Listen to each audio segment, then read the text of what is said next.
కూడా వేయటం ఒక ఎత్తు అయితే దాన్ని మెయింటైన్ చేసి డెవలప్ చేసి కస్టమర్స్ యొక్క మన్నన పొందటం ఒక గొప్పతనం. అందరూ వేస్తారు వెంచర్లు, కానీ దాన్ని మెయింటైన్ చేయటం అనేది ఒక గొప్ప ఉద్దేశం. తను ఏంటంటే లాభాపేక్ష తక్కువగా చూసుకొని కస్టమర్కే ఎక్కువ బెనిఫిట్ ఇచ్చే విధంగా రోడ్లు కానీ, చుట్టూ కాంపౌండ్ వాల్ కానీ, డ్రైనేజీ కానీ, అతను మీ రేపల్లో ఉందో తెలియదో నాకు తెలియదు కానీ అక్కడ కనగాల వెంచర్లో అండర్ డ్రైనేజీ కూడా కట్టాడు. అండర్ డ్రైనేజ్ ఎందుకని నేను ఆ రోజు అడిగితే కాదండి ఇక్కడ కడుతున్నానని చెప్పేసి కట్టాడు. దానికి ఉదాహరణ ఏంటంటే అతని యొక్క నిబద్ధత అన్నమాట, పనితనం. ఇప్పుడు మనం ఏ వ్యక్తి అయినా సరే ఒక డెవలప్మెంట్ అయ్యాడు అంటే వాడికి ఒక లక్ష్యము, పట్టుదల, శ్రమ, పట్టుదల, లక్ష్యం అని మన పెద్దవాళ్ళు ఎప్పుడూ చెప్తూ ఉంటారు, మనం అందరం వినే ఉంటాం. కానీ దాన్ని ఆచరణలో పెట్టిన ఎవడైతే ఆచరణలో పెడతాడో వాడు తప్పనిసరిగా పైకి వస్తాడు. ఇప్పుడు ఒకప్పుడు అభ్యసన కోచింగ్ సెంటర్ పెట్టి పాలిటెక్నిక్లో విపరీతంగా ర్యాంకులు తీసుకొచ్చి టీచర్గా ప్రవేశించిన వ్యక్తి ఇవాళ ఒక వెంచర్ వేశాడంటే అతని యొక్క నిబద్ధత. దాన్ని అనుసరించే నేను ఈరోజు రావడం జరిగింది. నేను కూడా 3 రాష్ట్రాలు తిరిగి వ్యాపారం చేసేవాడిని. నేను వెంచర్లు దగ్గరగా హైదరాబాద్లో ఒక 7-8 వెంచర్లు వేసాను, హైదరాబాద్లో వేసాను, ఇక్కడ వేసాను. ఎక్కడ వేసినా మెయింటెనెన్స్ అనేది బాగా ఇంపార్టెంట్. అది అతను చేయగలుగుతున్నాడు. ప్లస్ ఇంకోటి ఏంటంటే చెప్పిన మాటకి కట్టుబడి ఉండడం.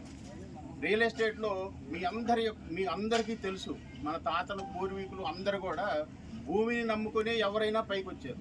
ఇవాళ రాజకీయ నాయకులైనా ఎవరైనా సరే ఇవాళ రూపాయి వాళ్ళకి వాల్యుబుల్ వస్తుంది అంటే ఏంటంటే మనం ఒకప్పుడు గజం కొన్నది 10,000 కొంటే ఇవాళ 1,00,000 రోజులు ఉండేది.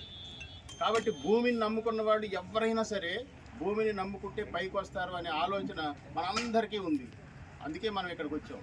లేకపోతే ఎందుకు వస్తాం? ఎవరైనా సరే ఒక ల్యాండ్ కొనేటప్పుడు నా అనుభవంలో 3 పాయింట్లు గుర్తుపెట్టుకోండి. ఆ 3 పాయింట్లు ఏంటంటే మన సైట్కి కానీ, మన పొలానికి కానీ రోడ్డు మార్గం కరెక్ట్గా కారు కానీ, వెహికల్ కానీ కరెక్ట్గా మన ప్లాట్ దగ్గర ఆగుతుందా లేదా.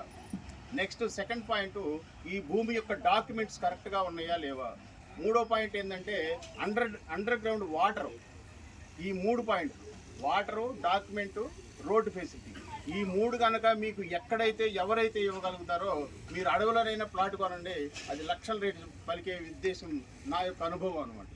కాబట్టి ఈ 3 పాయింట్లు మీరు గుర్తుపెట్టుకొని ఎక్కడైనా సరే ప్లాట్ కొనగలిగితే మీరందరూ కోటీశ్వర్లే.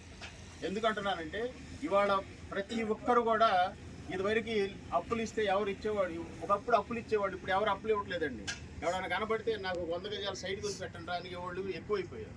ఒకప్పుడు 10 లక్షలు ఉంటే నేను హైదరాబాద్లో ఉన్నప్పుడు మా ఊరు వెళ్తే 10 లక్షలు ఉన్నాయిరా మాకు ఏడన్నా ప్లాట్ కొని పెట్టు అని ఇప్పుడు ఆ మాట అడుగుతున్నారు. ఒకప్పుడు ఏమన్నా వడ్డీ డబ్బులు ఇన్ని ప్రతి నెల అని అడిగేవాళ్ళు అప్పట్లో. ఇప్పుడు ఏమడుగుతున్నారు? ఒక 100 గజాల స్థలం కొని పెట్టండి ఎక్కడైనా మాకు అని అడుగుతున్నారు. కాబట్టి భూమికి ఎంత వాల్యూ ఉందనేది మన అందరికీ తెలుసు. కాకపోతే కొన్నవాళ్ళు కోటీశ్వర్లు అవుతారు, విని వెళ్ళి ఆచరణలో పెట్టని వాళ్ళు అలాగే ఉండిపోతున్నారు.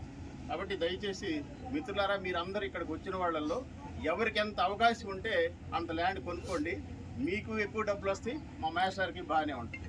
ఈ అవకాశం ఇచ్చిన శేష్ మాస్టర్కి ధన్యవాదాలు. మీ అందరికీ కృతజ్ఞతలు. Thank you.